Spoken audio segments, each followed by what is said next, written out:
जो माल बनाने वाले हैं की तैयारी नहीं कर रहे, जो भूखे हैं ना वो यहाँ से जाने की बात सोच रहे हैं, और जिन्होंने माल बनाना है वो वहाँ से बिल्कुल आने का प्रोग्राम बना रहे हैं। अभी लंदन मुज़ाकरात हो रहे हैं, टीमें पहुँची हुई हैं और ताऊ आने वाले हैं वापस, और माल इधर जिन्होंने बनाना है वो इधर ही हैं। बन रहा है माल, ऐसे ऐसे ऐसे बन रहा है माल। तैयब बलोच, ये सुप्रीम कोर्ट ऑफ पाकिस्तान, अब ये क्योंकि जिक्र छेड़ दिया फ़खर रहमान ने, तो 3 मेंबर बेंच वही सुना है बैठेगा, और जो बड़े बेंच की इस्तदा थी वो तो नहीं मानी। लेकिन यह आज तफसीली फ़ैसला भी आ गया है जिसमें बड़ा मतलब ये आइन और कानून के मुताबिक है फ़ैसला। लेकिन एक सवाल ये है कि अब ये फ़ैसले जो हैं, एक छोटी सी बात मैं आपको बताता हूँ। जब मैं अमेरिका में गया ना तो बड़े अखबारात का जाने का ऑफिस था, वो तो दिल कर रहा था, तो न्यूयॉर्क टाइम्स में भी गया मैं। तो वहाँ पर मुझे एक कमरे में मैं गया, पता चला कि बड़ी फाइल्स पड़ी हुई थी और वो उसमें ख़बरें थी बहुत ज़्यादा, वो जो छोटी छोटी जो फ्लॉपीज़ होती हैं भरी पड़ी थी। तो उन्होंने कहा कि ये वो ख़बरें हैं जो बिल्कुल सही ख़बरें हैं, सच्ची ख़बरें हैं, रिपोर्टर्स ने फ़ाइल की, लेकिन एडिटोरियल बोर्ड जो है उसने फ़ैसला किया कि ये नहीं छपनी। तो मेरा एक सवाल था, मैंने कहा भाई सच्ची ख़बरें हैं, सब कुछ है, तो फिर भी नहीं ये छपी, एडिटोरियल बोर्ड कैसे फ़ैसला करता है? तो उन्होंने कहा कि देखें, एडिटोरियल बोर्ड के अपने म्यार होते हैं, वो अपने हिसाब से फ़ैसला करता है। तो ये बस इधर किताबों में, इधर अलमारियों में सजे हुए हैं, हमने रखे हुए हैं, ये बड़े ज़बरदस्त ये स्टोरीज़ हैं। तो फ़ैसले बड़े ज़बरदस्त हैं सुप्रीम कोर्ट के कई, लेकिन अब वो किताबों में ही हैं बस। 14 मई का इंतखाब, बिल्कुल आइन और कानून, लेकिन जो भी आइन और कानून की बात करता है उसके साथ जो होता है इस मुल्क में, जिस तरह ये करते हैं, और ये टीवी पे आकर मजाक उड़ाते हैं, जो आइन और कानून की बात करते हैं उनका मजाक उड़ाते हैं, उनको कहते हैं तो पढ़ के अंदर कर देंगे। तो फिर ये कल जो होगी समात, क्या इसमें मतलब कोई, आप मुझे बताइए, आप वाकई समझते हैं कि कुछ निकलेगा इससे, और उसको गौर से देखना सुनना चाहिए? बेसिकली समीर साहब, कल जो समात होनी है तो उस पर मुझे तो यही लग रहा है कि अगरचे जैसे आपने कहा भी सही कि हुकूमत का जो एतराज़ था नए बेंच की तश्कील का, और जस्टिस चीफ जस्टिस के ऊपर भी एतराज़ उठाया गया और बाकी 2 जजेस के ऊपर भी एतराज़ था, तो वो एतराज़ जो है हुकूमत उसको इस सवाल से फिर शायद कोई नई प्ली जो है वो इख्तियार करेगी, क्योंकि ऑलरेडी उनके एतराज़ मुस्तरद हुए हैं। तो इस बेंच ने दोबारा जो है वही बेंच तश्कील दिया गया और उसने समात करनी है। तो अब मामला कुछ यूँ है कि इलेक्शन का जो मैटर है उसके साथ साथ जो supreme court judgement and review order है वो भी साथ क्लब किया गया है, और उस पर दोनों केसेस इकट्ठे हैं। और अली ज़फ़र जो साबका समात हुई थी, पाकिस्तान तहरीक इंसाफ के वकील अली ज़फ़र ने जो है वो इलेक्शन कमीशन नज़रसानी केस में आर्गूमेंट किए थे, लेकिन साथ ही उन्होंने सुप्रीम कोर्ट जो रिव्यू एंड जजमेंट आर्डर है उस पर भी उन्होंने दलाइल दिए, और फिर उनके दलाइल को दीगर फ्रीकैन ने जो है वो अडॉप्ट कर लिया था। तो इस पर उन्होंने सुप्रीम कोर्ट ने जो है वो स्टे आर्डर तो जारी नहीं किया, लेकिन सुप्रीम कोर्ट का ये कहना था कि हम दोनों को क्लब कर रहे हैं और हो सकता है हम नया बेंच तश्कील दें, लेकिन उन्होंने कहा हो सकता है यही बेंच जो है वो फिर इसकी समात करे। तो अब जो काज लिस्ट जारी की गई है उससे तो यही लग रहा है कि यही बेंच कल से फिर से समात करेगा। लेकिन अब हुकूमत की जानिब से, क्योंकि हुकूमत का एतराज़ था इन्हीं 3 जजेस के ऊपर जो इस बेंच में बैठे हुए हैं, तो हुकूमत की जानिब से कल इस हवाले से कोई नई जो है वो कोई एप्लीकेशन, कोई पटिशन या अटार्नी जनरल की जानिब से कोई ज़बानी तौर के ऊपर कोई बड़े आर्गूमेंट कोई इस टाइप के हो सकते हैं कि जो इन जजेस के ऊपर दोबारा एतराज़ करेंगे, क्योंकि हुकूमत की समीर साहब ख्वाहिश ये है कि या तो बेंच तब्दील हो जाए या फिर ये मामला जो है ना वो सुप्रीम कोर्ट टेकअप ना करे, बल्कि इसमें ले तो लाल सही जो है वो काम लिया जाए और मामला लटक जाए। ये हुकूमत की ख्वाहिश होगी। बताइए, आज मैं ख्वाजा आसिफ साहब को सुन रहा था, उन्होंने स्पीच की और फिर उन्होंने जजेस का नाम लेके कहा, हमने ये कहा, इन्होंने ये कहा, हमने कहा कानून ये बनाए, इन्होंने ये कह दिया।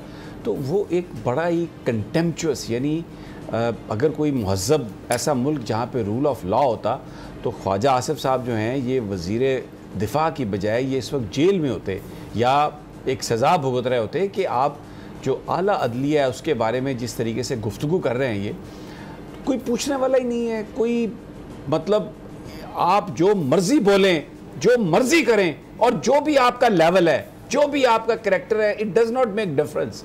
और कोई कुछ पकड़ने वाला नहीं है, कुछ कहने वाला नहीं है, कोई रोकने वाला नहीं है। तो क्या अदालतों का अब कोई इम्पैक्ट, एहतराम, वो जैसे पहले लोग कहते थे कि आप भाई कोई ज़रूरत नहीं है, आपको वकील करने की, आप जज कर लें। अब वो कहते हैं ना वकील की ज़रूरत है ना जज की ज़रूरत है, सीधे को कर लें बस, वो दें उसको पैसे और वो आपका काम करा देगा, पूछना किसने है।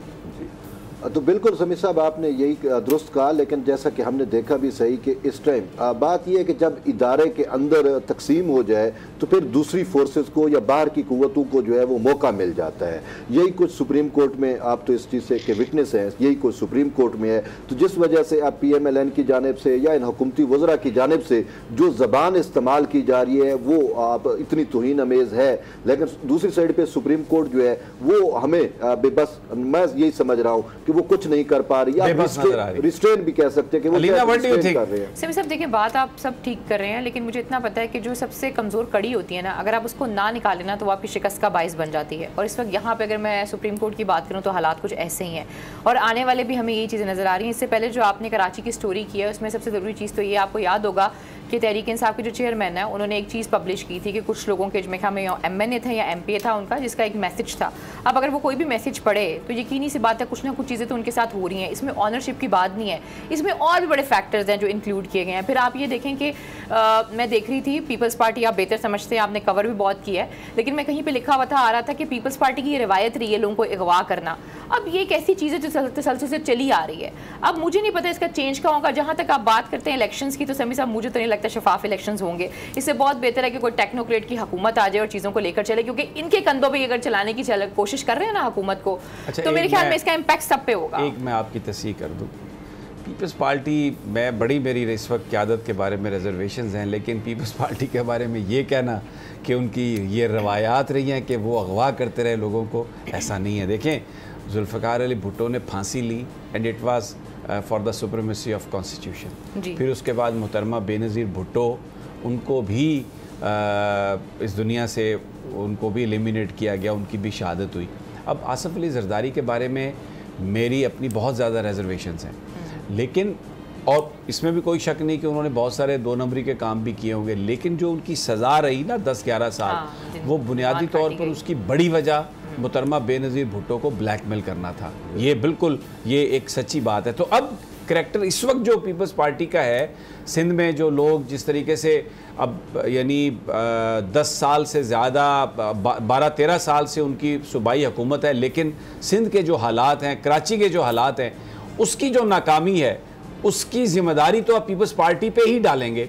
और वहाँ पर जिस तरीके से इस वक्त माल जो बनाया जा रहा है, जो रिश्वत है, जिस तरीके से हर तरह का माफिया जो है, मैं उसमें कोई दो राय नहीं, उसमें बिल्कुल मैं अपनी जो है उसको राय को तब्दील नहीं करूँगा, लेकिन ये कहना कि उनकी ये रवायत है लोगों को अगवा करना, तो ये बोलो मुझे थोड़ी सी प्रॉब्लम इस बात से है। बिल्कुल समी साहब, अगर हम देखें ना अभी मौजूदा सूरत हाल के अंदर भी, तो ये हमें वैध पाकिस्तान पीपल्स पार्टी नजर आ रही है जो ह्यूमन राइट्स को प्रोटेक्ट कर रही है। इवन के तो जेल में जो खवातीन के साथ हो रहा है उसके ह्यूमन राइट्स का क्या है? देखें, मुझे बताएंगे जो लोगों को मारा जा रहा है इसके ह्यूमन राइट्स का क्या है? वो तो जस्टिफाई कर रहे हैं उस चीज को। तरीके इंसाफ के लोगों के मुकदमात फौजी अदालतों में चलने का हो तो उसमें बिलावल भुट्टो जरदारी ने वादे तौर पर उसकी मुखालफत की है। बाद उन्होंने कहा था कि ठीक है, मुखालफत तो ऐसी है रियासत के खिलाफ तो होनी चाहिए, मुखालफत भी की है। और अब भी वो अंदरूने खाता उनकी एक राय पाई जा रही है कि ह्यूमन राइट्स के ऊपर हम किसी को कोई समझौता नहीं। ये बड़ा इंपॉर्टेंट है अलीना और तैयब, ये बड़ा इंपॉर्टेंट इशू है। जो ब्रेक पर जाना है, वापस आते हैं ना तो इस पर करेंगे बात, क्योंकि ये बड़ा अहम इशू है। एक बड़ी सियासी जमात है और माजी में उसका करैक्टर बिल्कुल कुछ और था, लेकिन इस वक्त जो उसकी क़यादत है, जो कुछ पाकिस्तान में हो रहा है। बजट 2023-24 की सबसे बड़ी ट्रांसमिशन, बोल एक मर्तबा फिर सबसे आगे। वजीर खजाना की बजट तकरीर की सबसे बड़ी कवरेज 62% अवाम ने देखा बोल की स्क्रीन पर। Welcome back to the budget transmission. सबसे बड़े पैनलिस्ट और रिपोर्टर्स की बड़ी टीम ने बजट के लम्हे लम्हे की अपडेट से किया बाखबर अपनी अवाम को। में यूँ कह रहा हूँ कि एक तरफ ये ख्वाहिश है कि लोगों को रिलीफ दी जाए, क्योंकि इलेक्शन सर पर है, तो कोई ऐसा बजट दे जो पॉपुलिस्ट हो, क्योंकि बोल रखता है खबर के हर पहलू पर नजर। बोल है सबसे आगे, सबसे पहले। सब्सक्राइब करें और बेल दबाएं ताकि कोई खबर रह न जाए।